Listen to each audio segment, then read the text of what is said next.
Siamo qui con Luisa. Ciao Monica. Ciao. 5, 4, 3, 2, 1. Mm, mm. Senti, adesso ho tutto il ritorno, tra l'altro. Mhm. Allora, Luisa mostra una tazza di tè. La cosa particolare è che all'interno della tazza di tè ci finisce anziché una zolletta di zucchero, una zolletta di zolfo.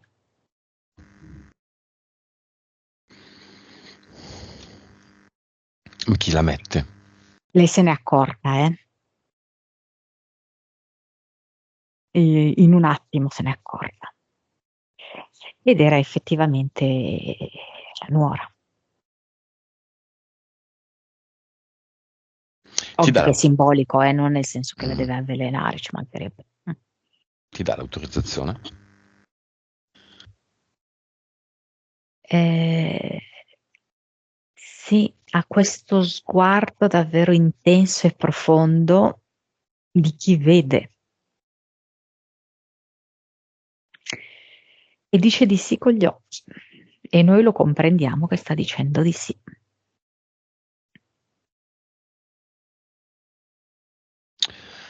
Ok, nome del progetto di Luisa.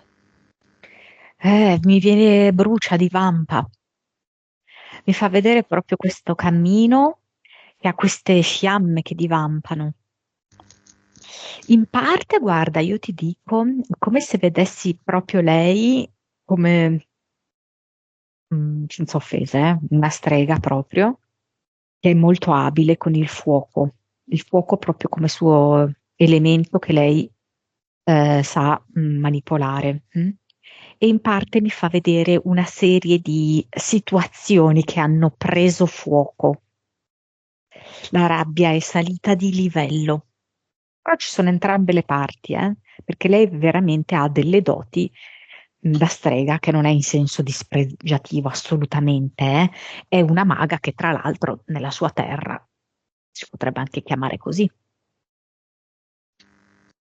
Mhm. Ma lei chi? La nuora o Luisa? No, no, Luisa ha Luisa. delle grandi capacità, sì. Vibrazione. 28 miliardi. Mm. È la seconda sessione di Luisa fatta un bel po' di tempo fa, un paio d'anni, 28 miliardi. Consapevolezza. 167, Anima. 45. Vite.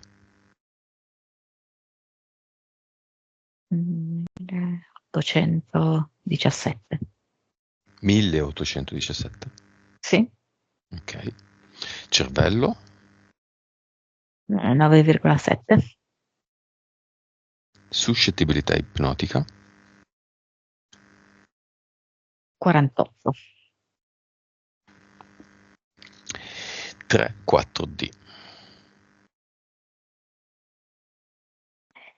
E un 35% 3D. Vivacità animica. 91.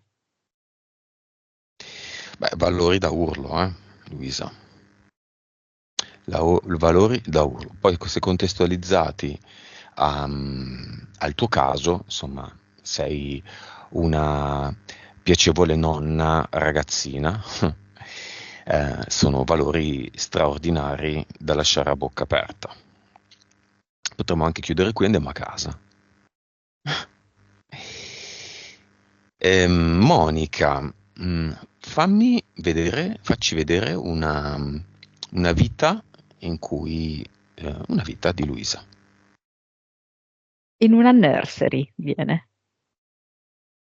Lei è tipo un'infermiera che ha proprio una particolare cura, delicatezza, gentilezza, un modo molto amorevole di trattare i neonati, a differenza di altre colleghe che sono un po' più sbrigative. Un'altra. Qua è tipo una sfoglina, fa la pasta fatta a mano, solo che è molto bella, quindi devo dire molto ambita dagli uomini. Qua sta vita sarà un po' così così. Cioè, Mm, e si fa lusingare, diciamo così, no? Da un uomo molto bello ma non tanto affidabile.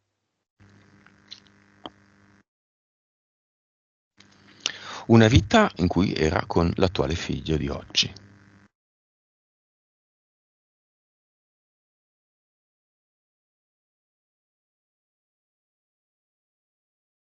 Mm. Ti dico quella che mi è venuta, eh? Allora, di nuovo la vedo donna e vedo come se lui fosse questo, non so come spiegarti, quello fragile un po' del paese. Tipo come se fosse una piccola borgata e lui è un po' quello un po' problematico e lei lo difende molto. Lei è una donna molto più grande, di lui. Mhm. Non riesco a capire se lui è orfano, i genitori non lo guardano tanto, sa di fatto che è sempre un po' in mezzo alla strada così e lei lo difende, lo accoglie. Lui non saprebbe cavarsela da sé. Ok. Entità eteriche di Luisa. Allora, senza spaventarsi, il primo che vedo è un demone che ha proprio le vesti del diavolo, che ha proprio, come dice l'etimologia della parola diavolo, che viene dal Mhm. greco diaballo, che significa separare, dividere. L'obiettivo quindi di questo demone è proprio di creare discordia, litigio, separazione e ha trovato accesso nella vita di Luisa perché lei è una donna molto forte e che vorrebbe molto affermare il valore della giustizia, della correttezza, della lealtà. Poi c'è come una specie di pesce, comunque un anfibioide, che mi fa vedere che la vorrebbe tenere appesa ad un amo. Vorrebbe che lei se ne stesse lì così, con l'amo agganciato al palato, la bocca aperta, inerme. E poi c'è tipo un uomo del tempo che ha una trappola proprio fatta a forma di rete, la butta addosso a Luisa, affinché lei perda un po' tempo e tutto quanto intorno a sé si fermi, si blocchi e non proceda, rimanga una situazione di stallo. E poi ci sono due EDL. Quindi due entità mentali. Sì, Ah, hai sentito l'eco? sì. Perché? Perché quando si parla del diavolo, lui in realtà non vorrebbe essere scoperto, perché la separazione è proprio uno degli obiettivi principali all'interno di questa Matrix. Spuntano le corna. Mm, mm.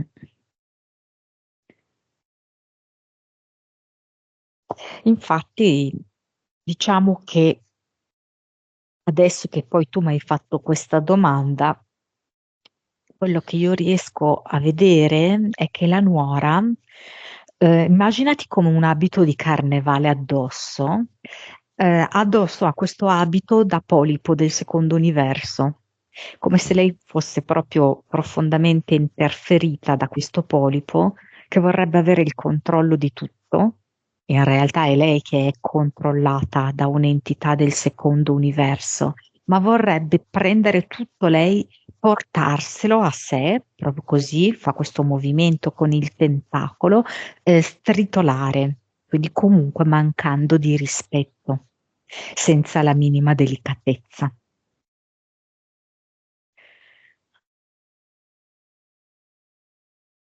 Ok, vediamo le entità mentali.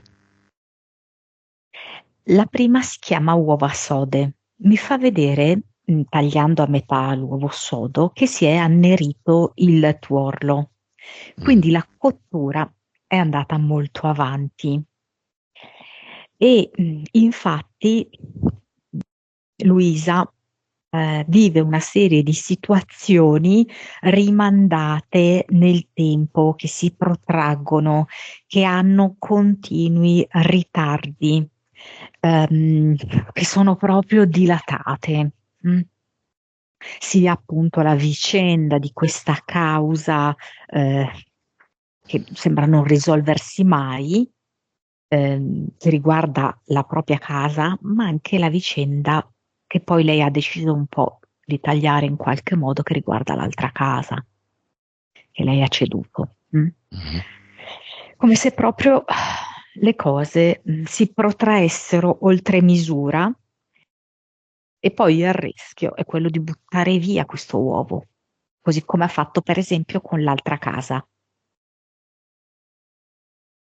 Ha Mm, rinunciato. Mm. mhm. Livello? Direi questo un 3-4. L'altra mi viene come accudimento, che è proprio come se fosse una sua propensione, e me l'ha mostrato anche con quella vita, diciamo, precedente, in cui lavorava nella nursery con i neonati. Lei ha proprio questa propensione appunto all'accudimento.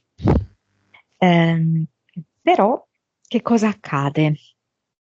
Mm, che questa cosa, che di per sé è molto bella, in verità ha creato nella vita di Luisa anche qualche difficoltà. Perché, per esempio, la figlia femmina, no, sto parlando, ha un po' frainteso questo accudimento che lei ha avuto nei confronti del figlio, perché Luisa ha percepito eh, istintivamente da madre che il figlio maschio aveva più bisogno, ok? Quindi ha dispiegato questo suo accudimento in maniera molto forte verso il figlio, procurandosi dapprima un po' la gelosia mh, della figlia, che ha vissuto un po' la competizione. E poi che cosa è accaduto? Che si è ritrovata in mezzo ai piedi una nuora, ok? Che in qualche modo anche lei propone un accudimento, ma non amorevole.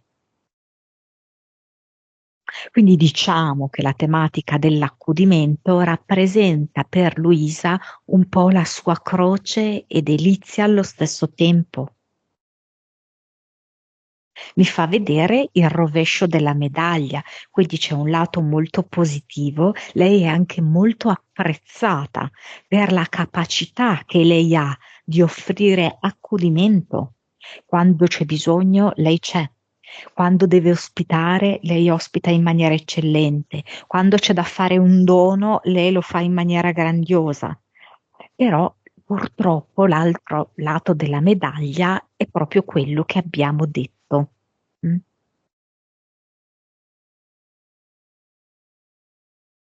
Livello? Livello? È uguale, io direi, sempre 3 o 4. Impianti.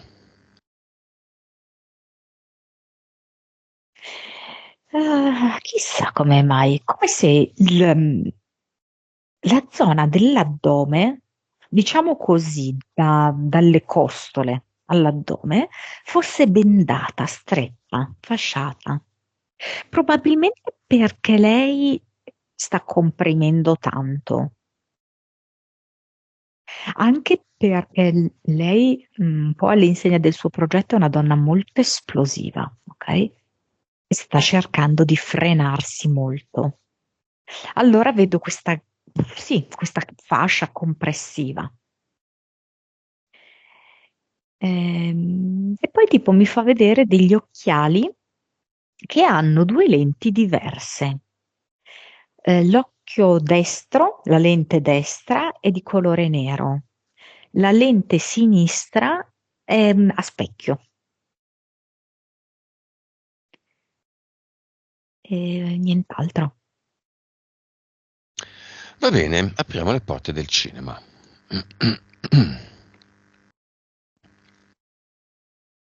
Chiamiamo il figlio, la nuora,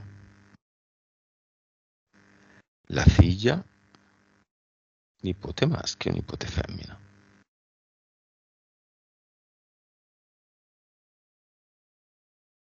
Non capisco se la nipote femmina come una depressione in corso, perché mi arriva coperta da un telone nero. Sai come potrebbero essere i teloni dei fantasmi rappresentati in maniera così, no? Molto semplice, Mhm. molto ingenua. Però lei ce l'ha nero, questo lenzuolo ce l'ha nero, quindi non riesco neanche a vederne le fattezze. La nuora entra praticamente di spalle, cioè non ci mostra il volto, quindi entra in retromarcia mostrandoci le spalle. Il figlio è come se fosse un po' curvo nelle spalle, lo vedo in faccia, quindi mi sta entrando normalmente, ma con le spalle un po' curve. Non è, sai, no, bello dritto, impettito, no? Mhm. Da Mhm. uomo. È sicuramente in una situazione di fragilità in cui subisce e non reagisce, un po' anche quasi che si sta proteggendo, no? Con le spalle così curve. E tutti quanti si siedono, c'è anche la sorella di Luisa e il suo nipote, io non so cosa dirti, cioè c'ha proprio il volto solare. Mm, da buono e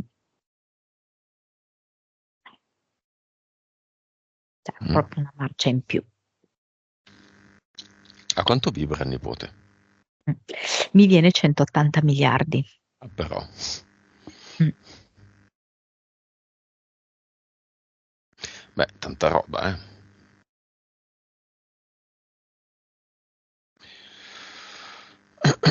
Monica, causa esoterica, vabbè. Del litigio a Natale, nuora, suocera, nuora Luisa. Mm. E anche figlio di Luisa, Luisa.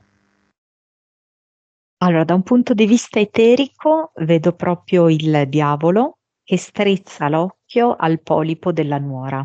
Quindi, diciamo, il diavolo che appartiene alle interferenze di Luisa strizza l'occhio al polipo. Quindi è come se si trovasse un effetto potenziato, un accordo fra le due entità, un'alleanza e ottengono ovviamente quello che è il loro obiettivo, ovvero la discordia. La discordia che fa sì che la nuora si comporti assolutamente come è suo, ha la sua abitudine fare, ok? Ma che Luisa non riesca a frenarsi, non riesca a trattenersi. E così vedo proprio questo fuoco che divampa. Mm? Questa è un po' la dinamica eterica. E vedo il figlio di Luisa diventare piccolo, bimbo, ok? Come a dire, no, no, no, io non c'entro, ah, io non mi voglio mischiare. Mm. Andando quasi a nascondersi dietro all'entità mentale di Luisa che si chiama accudimento. Mhm. Mm. Di fatto, che cosa è accaduto?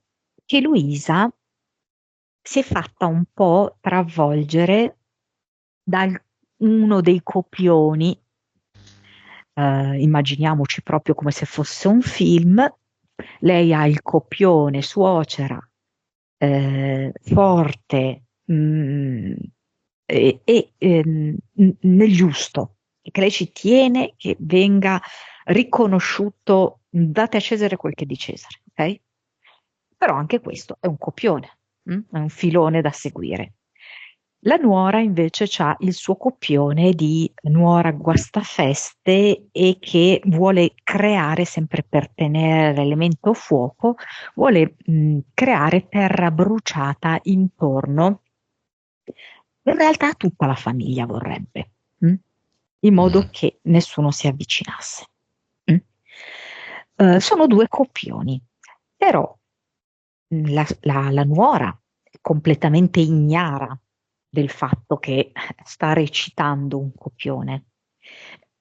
Luisa in quel momento se l'è un po' dimenticato, si è un po' fatta trascinare da questa messa in scena, perché alla fine la Matrix, una messa in scena, è una commedia e ha recitato perfettamente il suo ruolo.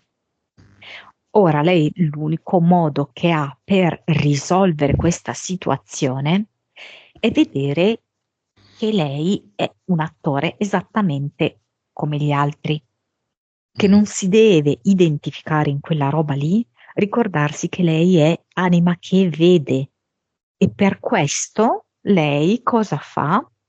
Dirige lo sguardo verso la luce che proviene dal nipote, che riesce in qualche modo a uscire da questi copioni un po' triti e ritriti. Riesce un po' ad essere questo saltimbanco, direi, che rende questa situazione meno statica, meno ferma e meno pesante. Quindi lei, guardando questo luminoso nipote, può ricordarsi e riconnettersi alla sua luce interiore e non rimanere così invischiata in quella parte, in quella recita, in quel ruolo. È l'unico modo. Come si chiama il progetto di Luisa? Ma Luisa mi era venuto proprio brucia di vampa perché è un momento focoso proprio. Lei lo è di suo, lei è focosa. Lei si prende molto le cose a cuore e anche proprio questo senso di giustizia che vuole affermare a tutti i costi la porta un po' a essere anche Giovanna d'Arco, a proposito di fuoco. Nome dell'anima, Delicato, gardenia rosa. dello spirito. Forse non so perché mi viene mattone. Forse per tutte queste vicende delle case, forse perché comunque lei è anche una persona molto solida su cui poi, cioè Mm. indubbiamente puoi fare affidamento, non ce n'è, è incrollabile, molto forte. Si è messa degli impianti? Sì, gli impianti sono quelli che abbiamo visto, questa fascia intorno, diciamo, al busto addome, che la blocca abbastanza, e queste lenti, una a specchio e l'altra nera.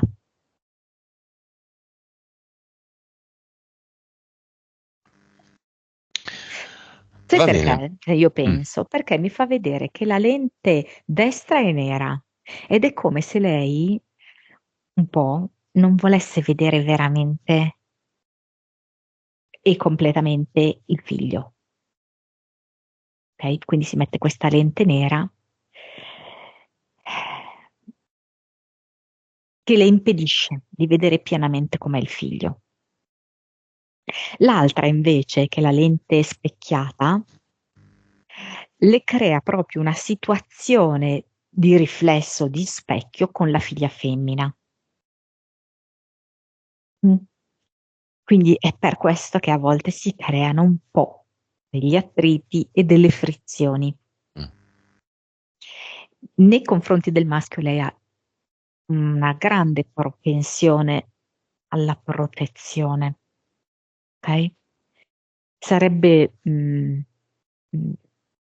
bene che lei vedesse suo figlio per quello che è, per le decisioni che ha preso, perché è un'anima che è venuta qui, ha fatto un'esperienza e ha scelto una donna, che è quella che Che è sta quella che è. creando tutti questi contrasti, sì. Ma ripeto, i contrasti non li crea solamente con Luisa.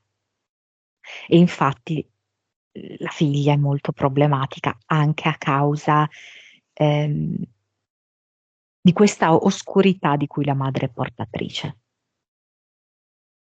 È la nipote, diciamo. La nipote, esatto, sì, certo, la nipote di Luisa, sì. È una correlazione nel fatto che Luisa si sveglia stanca, va a letto stanca, è sempre stanca. Diciamo che la nuora la pensa costantemente in negativo, ok? Vorrebbe proprio in un certo senso metterla fuori gioco, ok? Quindi certamente questo pensiero costante che però non vedo assolutamente accompagnato da un'azione pratica a livello di fattura o cose del genere, no, non la vedo adesso come adesso, no, ok? Però è un pensiero malevolo che in qualche modo ovviamente è autorizzato da Luisa, ok?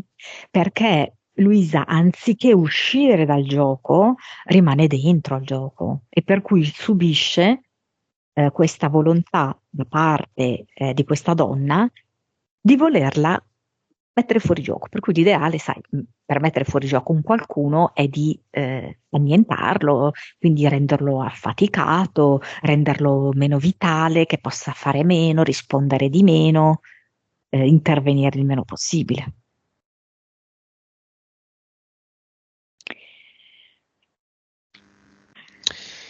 Ok, sogni premonitori. Assolutamente. Perché? Assolutamente, perché come dicevamo all'inizio, lei ha proprio questa componente di maga barra strega, che appunto strega assolutamente non è in senso negativo, ma è anche quasi più potente, no? So- Poi forse lo vedo anche più appropriato rispetto a un certo contesto in cui lei vive, non so, lo vedo più appropriato come termine, ok? Quindi vedo delle facoltà psichiche che in lei si rivelano molto nei sogni e soprattutto il fatto che lei riesce a cogliere il sogno dandogli l'interpretazione, perché comunque a volte lei fa dei sogni che non è che sono chiari, evidenti a tutti, ma riesce a comprendere da subito qual è il significato nascosto dietro a quel sogno, perché a volte appunto sogna il biscotto caduto per terra e riesce subito a presagire che quello è una spia di qualcosa che andrà a svantaggio di quella data persona. Oppure vede i due pezzi di carne, no? Un pezzo è decisamente avariato Mhm. e immediatamente riesce a captare, no? Che ci sarà un problema di salute. Quindi è anche molto abile in questo, al saper decifrare il sogno. Ha sognato il tema di un concorso, penso pubblico, a cui avrebbe partecipato la mattina seguente. Ecco, questo per esempio è molto importante perché lei che cosa fa? Lei si è sollevata, diciamo così, e è andata un po' oltre sia lo spazio che il tempo, perché è andata a vedere un qualcosa che in quel momento non era fisicamente vicino a lei, quindi è andata oltre lo spazio e anche nel tempo, perché si sarebbe presentato successivamente. Lo stessa attitudine lei la può avere nella veglia, andare un po' oltre lo spazio e il tempo per riuscire a ristabilire un po' di armonia con il figlio. Questa dote che lei sviluppa in maniera così forte nei sogni, e quindi cosa significa? Significa proprio la capacità di andare oltre. Lei può impiegarla anche all'interno della sua famiglia. Come? Sia la sua famiglia intesa suo figlio, ovviamente che è l'affetto più vicino, ma anche un po' con sti fratelli che sono un po', anzi un bel po' materici, mm? Fatti proprio alla materia. Um, Lei si deve esercitare nel farlo perché mentre la questione dei sogni le viene proprio spontanea, senza che lei richieda nulla, lei deve fare proprio un esercizio all'inizio a distanza, ok? Deve immaginarsi anche una situazione già avvenuta, tanto si assomigliano un po', le situazioni che lei vive in cui c'è il figlio accompagnato dalla moglie, perché purtroppo questa nuora segue sempre un po' un copione. Se la immagina, ok, e lei deve sentire se stessa, Luisa deve sentire se stessa, che è in grado di alzarsi e di spostarsi in alto, ok? Quindi è in grado proprio di andare un po' oltre. Quindi lei non è in mezzo, non è invischiata dentro la situazione, ma è un po' sopra. Quindi è un po' sopra nel senso che il suo corpo non lo sente, siccome lei ha anche proprio delle reazioni fisiche, ok? Quindi il suo corpo è come se fosse un po' distaccato, quindi non sente quella roba che gli viene alla pancia o che le viene quasi agli occhi, alla testa, quando la nuora dice e fa certe cose, proprio perché Mhm. si eserciterà che il suo corpo prenda una certa distanza, ma anche da un punto di vista del tempo, cioè come se lei si proiettasse un po' dopo, quando la nuora ha finito di dire quella frase, ha finito di avere quell'atteggiamento, dove c'è una pausa, ok? E in Quindi quel lei momento facendo cosa? è un esercizio che lei deve fare, cioè di spostamento del tempo, come Mhm. se lei creasse una specie di sospensione di se stessa e delle sue reazioni, quando la nuora, cioè la nuora era veramente fastidiosa, riesce proprio ad essere fastidiosa, anche nella mimica facciale, capito? Quindi è come se lei dovesse scavalcare. Nel tempo scavalca e la nuora ha finito di fare quell'espressione facciale e la nuora ha finito la frase, eccetera, eccetera. Però è una palestra che lei all'inizio può fare a distanza, ricordando degli episodi, ok? E poi, quando l'ha fatto per un po' di volte a distanza, quindi ha imparato, diciamo, questa forma di controllo, di manipolazione del tempo e dello spazio, può esercitarsi a farlo di persona. Insomma, Luisa è una maga, Eh, sì. le capacità le ha. La sfida in questa parte della vita l'ha compresa e forse non è tanto una competizione con la nuora, ma è un challenge, una sfida, un'occasione d'oro come anima per capire delle cose e per evolversi. Ah, certamente. Certamente, perché questi doti, per esempio, che lei sviluppa nei sogni, può invece applicarle nella realtà. Facciamo un E esempio. poi c'è Mm. da dire che il nipote la vede. Il nipote dice: Ma chi ce l'ha una nonna come me?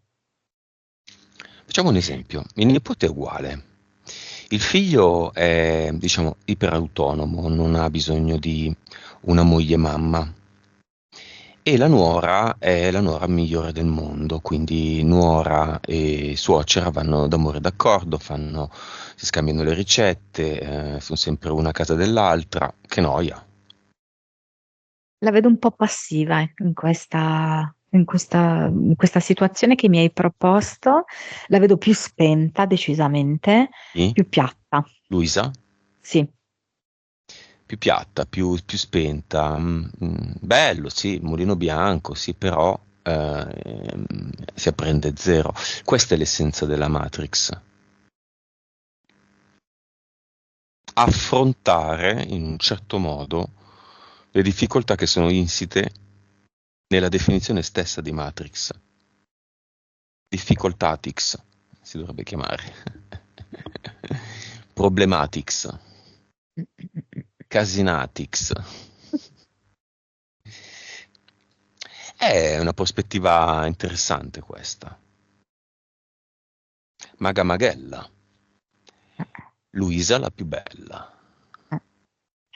E il nipote è proprio un apprendista mago perché lui sente proprio di essere attratto, cioè oltre l'affetto ovviamente che prova per la nonna, ok? Però proprio si sente anche attratto da Luisa che sente avere un'energia e una forza diversa da quella che lui è abituato a percepire e nei familiari ma anche nella gente comune. Monica, causa esoterica del fatto che Luisa non va più al mare.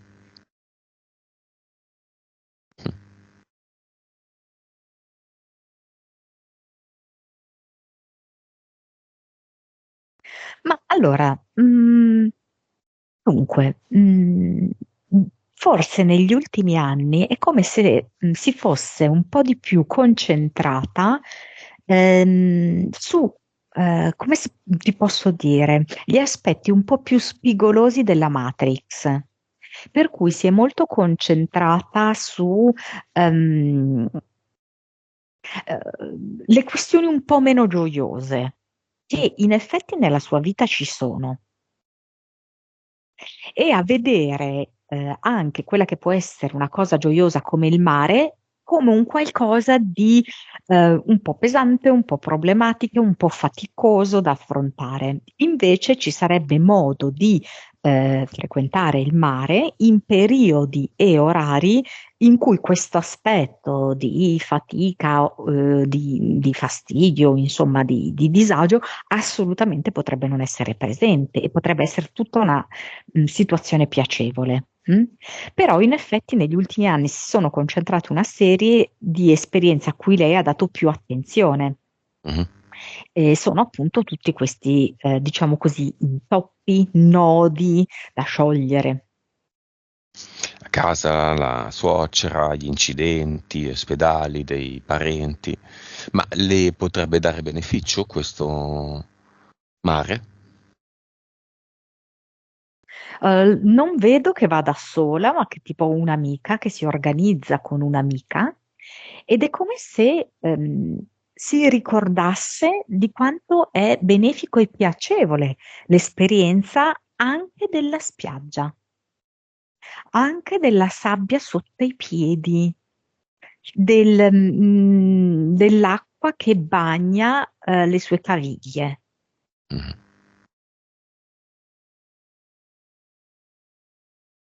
di un cappello da sole di paglia in testa.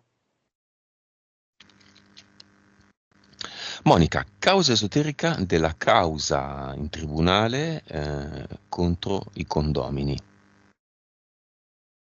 L'altra volta mi ricordo che avevano visto che erano legati, mi sembra, a Venere, Venere legata al mare, così. E infatti questa volta di nuovo ha un elemento di entità eteriche che è il pesce, che è sempre comunque legata all'acqua.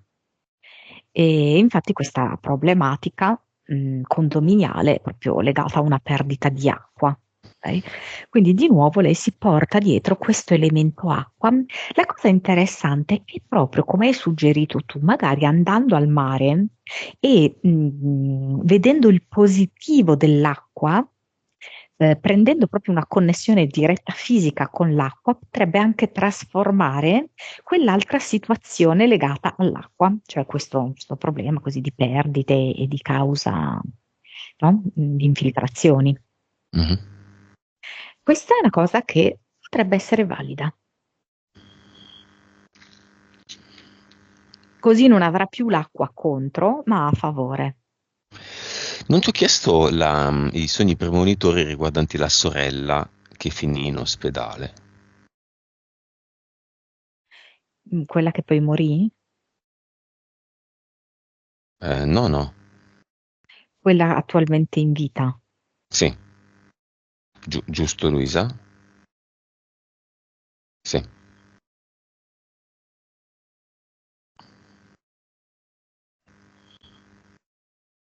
Ma comunque la cosa interessante è che lei riesce appunto a vedere anzitempo questo problema di salute anche molto importante, perché sono entrambi i casi, sia quello in cui c'è il biscotto che cade in terra, sia quello dei due pezzi di carne, uno putrida, le due persone coinvolte hanno poi avuto dei grossi problemi di salute, però poi che si sono in qualche modo risolti, no? È come se lei, vedendo questo problema di salute, riuscisse a dare un supporto energetico benevolo a queste persone in difficoltà. Poi, ovviamente, la scelta appartiene alla sorella piuttosto che all'altro uomo, ok? Di fare quell'esperienza di salute messa a repentaglio, quasi che sono sul punto di morte, ok? Ehm, Però è come se lei desse, per quanto è possibile, nel rispetto della loro decisione, un sostegno, un aiuto alla guarigione.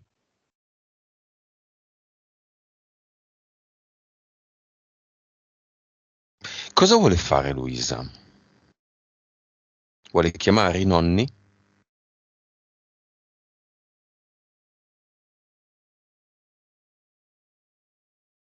Sì, certo che li vedo lontanissimi, eh.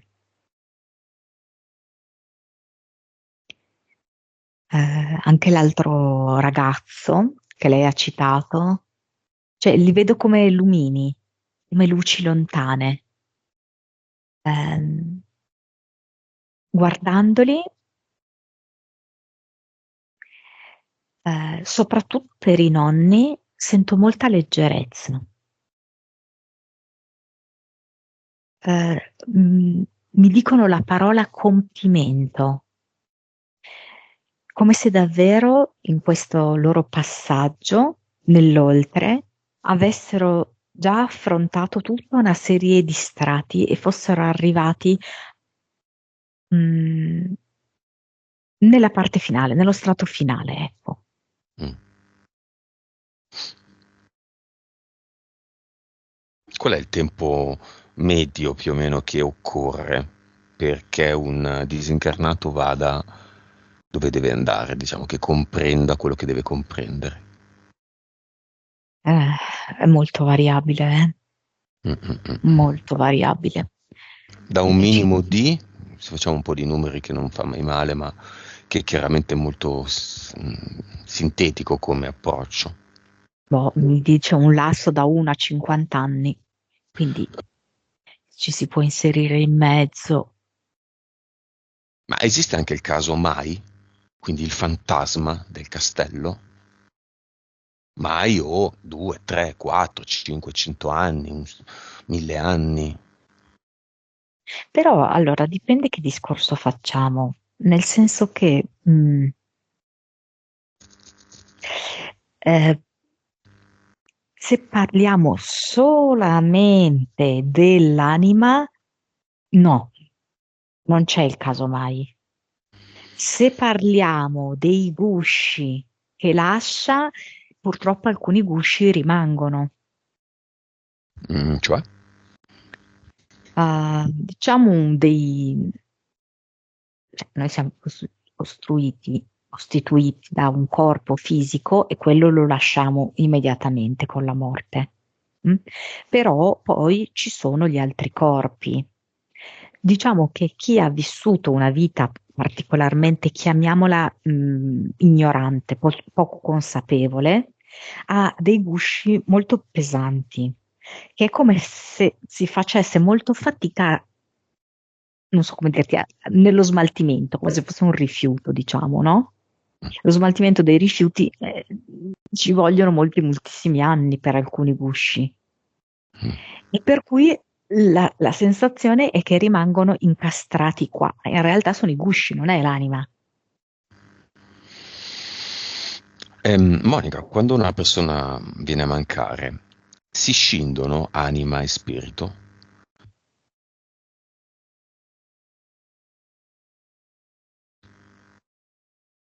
E secondo me Cioè, sono una cosa sola. escono uniti? Sì, poi io penso che lo siano già uniti, sono già una cosa sola. Solo Ma, che mm, per noi nella dualità sono separati, ok?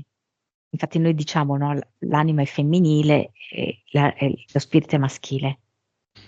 ok, ma se uno poi si incarna come anima, ovviamente, con attaccato allo spirito? Aspetta, questo qui è un ragionamento, Mm. ok?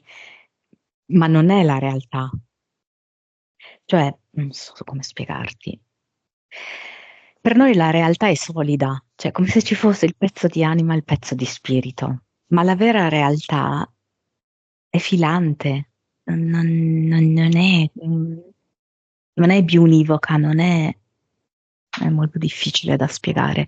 Non c'è separazione tra anima e spirito nella vera realtà, Quindi ok? diciamo che se uno ha uno spirito, una volta si diceva lo spirito può essere un cavallo forte, no? Quindi se uno ha uno spirito forte, ha poche malattie, poca stanchezza, questa è una costante di tutte le sue vite.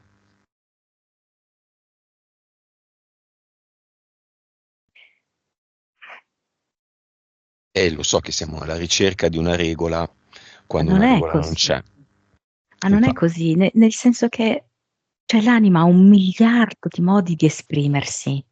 In alcune vite ha bisogno di esprimersi attraverso una sfaccettatura, ok? Perché quella sfaccettatura ti permette di fare certe esperienze. Se tu invece utilizzi sempre la stessa sfaccettatura, farai sempre le stesse esperienze. mm. Così direi, poi non so se stiano davvero così le cose. Io le percepisco così. Quindi i nonni, i quattro di Luisa, si presentano come già più o meno risolti. Qualcuno vuole lasciare un messaggio a Luisa? Come se fosse che lei è il baluardo della famiglia, che tiene alta la bandiera. Mi fa vedere come se Luisa mi ritorna appunto questa cosa del fuoco, no? Luisa fosse proprio una fiamma ardente, molto brillante. Quindi come se fosse una ottima rappresentante di una famiglia. Anche perché ci sono alcune parti, diciamo così, credo che sia della parte paterna, un po' più carenti, un po' più deboli, un po' più difficili. Ok? Mm. Forse anche più fredde, direi, mentre lei è proprio più calda. Mm? Quindi lei è proprio, le vogliono dire, un'ottima, bella rappresentante della famiglia. Va bene, li salutiamo e chiamiamo l'amico che 50 anni fa è venuto a mancare diciottenne. Vediamo se ha le stesse caratteristiche di questi nonni, cioè è ormai nell'oltre padrone di casa. Pensa che mi dice che il rammarico che ha avuto era che non ha potuto prendere la patente, che gli sarebbe piaciuto guidare. E infatti la vita che mi fa vedere, che per come lo vedo io, le vite sono già accadute, non è che devono ancora accadere, ok? La vita che mi fa vedere, su cui mi porta l'attenzione, è lui che fa tipo l'autista, per un periodo della vita autista di autobus, poi forse anche di treni, però che guida. E dice qualcosa del tipo: è importante essere alla guida della propria vita, ma te devi capire che sei tu a poter guidare la tua vita.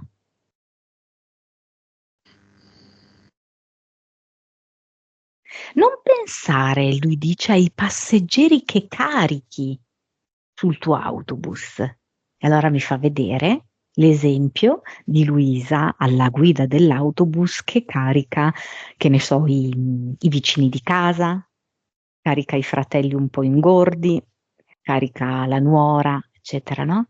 lei dice non pensare a questi passeggeri, perché se vuoi, alla prossima fermata ne saliranno altri di passeggeri che saranno più di tuo gradimento, perché sai tu dove stai conducendo il tuo veicolo.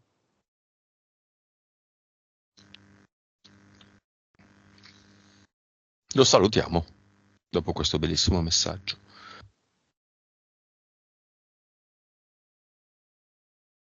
Vedo che non so se lei si è commossa perché l'accarezza qua vicino agli occhi e dà, sai, dei piccoli colpettini così delicati.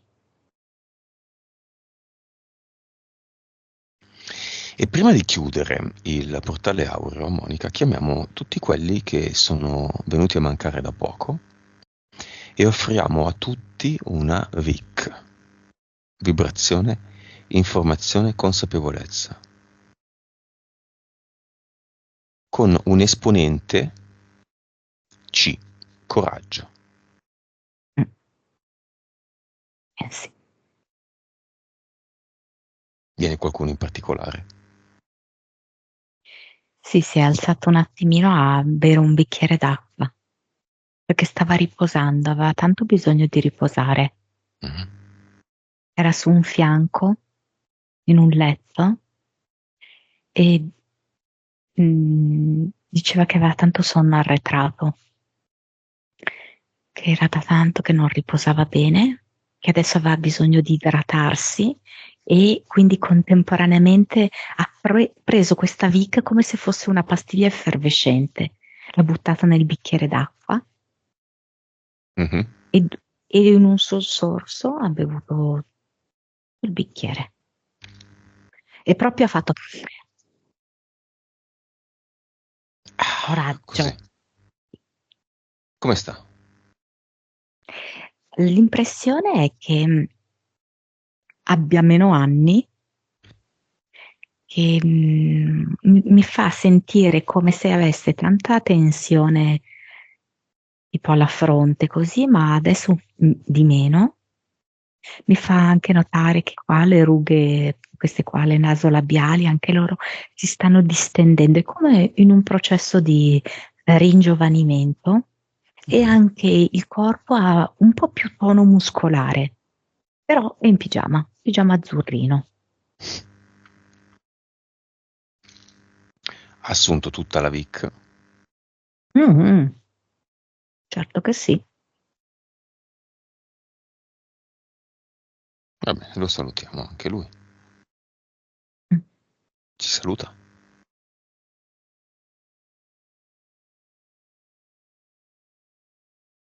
Dice che adesso vuole leggere un libro. Come si intitola? Non so se ha a che fare con motore, motori, che ne so, qualcosa del genere. Ok. Lo salutiamo, salutiamo tutti quelli che hanno ricevuto la VIC.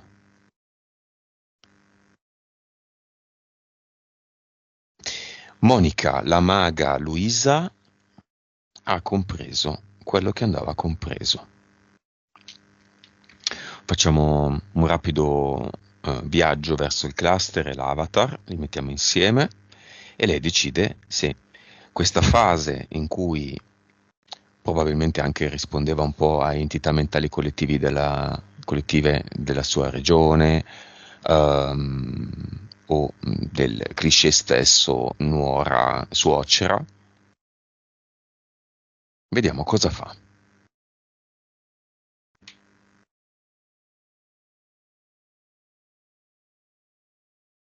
Aspetta, perché non so perché stava cucinando uno spezzatino. Allora, aspetta, ha lasciato un attimo lì lo spezzatino e dice: mm, ecco, al cluster è come se avesse seppellito vecchi rancori. Quindi me lo fa proprio vedere come se sottoterra andasse a prendere ehm, sì, una specie di grande carota con tutte le radici, no? Però è una carota molto brutta, molto bitorzoluta, un po' anemica, che rappresenta proprio le vecchie ruggini, sai, no? Comunque cose che si protraggono nel tempo. E dice: No, non mi interessa più. Che questa sia una vecchia carota, che questa sia un'ascia di guerra seppellita, io butto via tutto.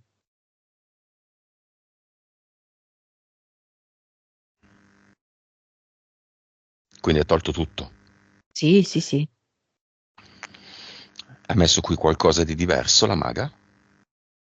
È una caramella alla menta, una ad eternum caramella alla menta. Come se si sprigionasse anche questo profumo di menta, ehm, che infonde anche molta fiducia, pulizia, ehm, senso anche di rinnovamento.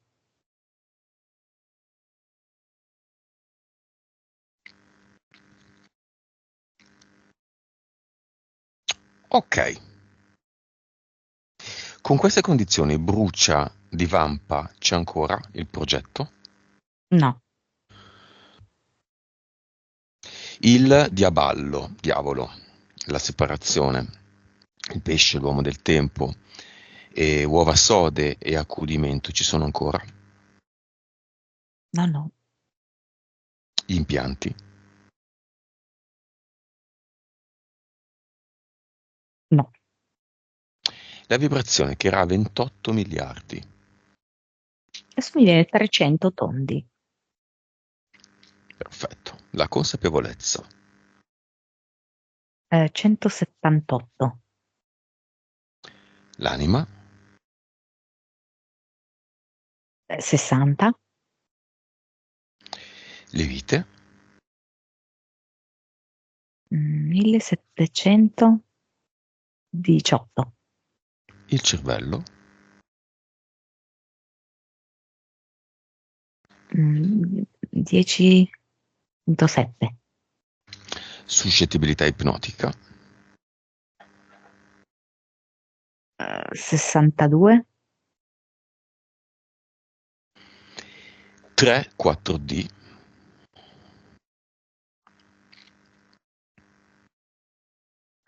Per ora 24, la terza D. vivacità animica.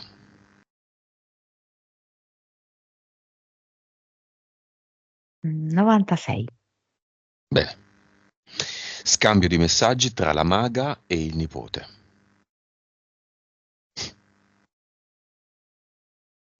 Ehm, Vedo che lui è pronto a consumare un piatto di spaghetti con lei.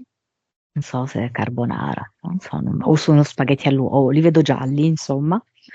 E, vieni qua che ci facciamo due risate. Ehm, e poi dice, ehm, non ti preoccupare, che poi la mamma capisce.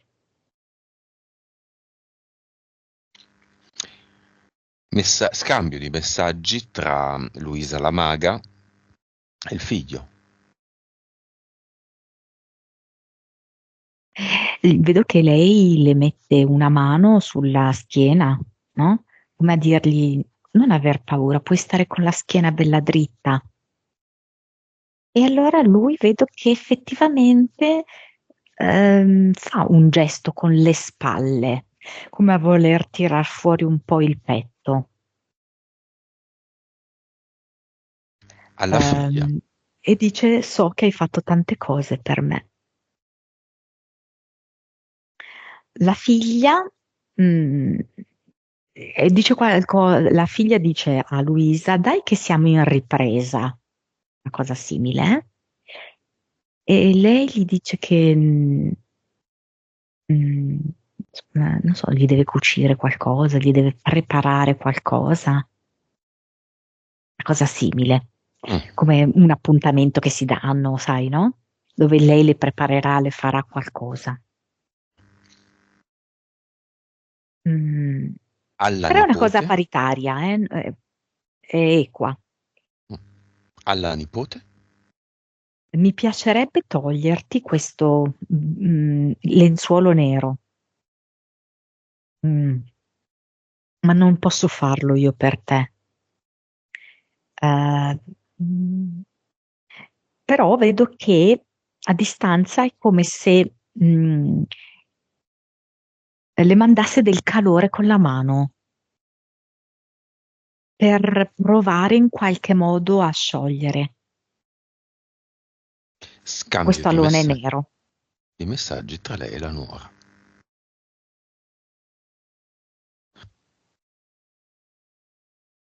E Luisa dice, lo so che siamo proprio incompatibili, ma io a mio figlio non ci rinuncio. E esercitandomi troverò il gioco per non darti lo spazio che vorresti, perché mi fa come vedere che questa donna un po' tende anche a provocare Luisa, perché sa che provocandola poi Luisa si fa provocare e quindi si allontana dal figlio. Mhm. Quindi la nuora ha ottenuto il suo obiettivo, capito? Però se invece Luisa non reagisce, esercitandosi come abbiamo visto, non gliela dà vinta, lei vedo che mollerà un po' il colpo. Come la vedi, Luisa? Ha voglia di sperimentare e poi lei è proprio una combattiva e non molla. Va bene, abbiamo finito.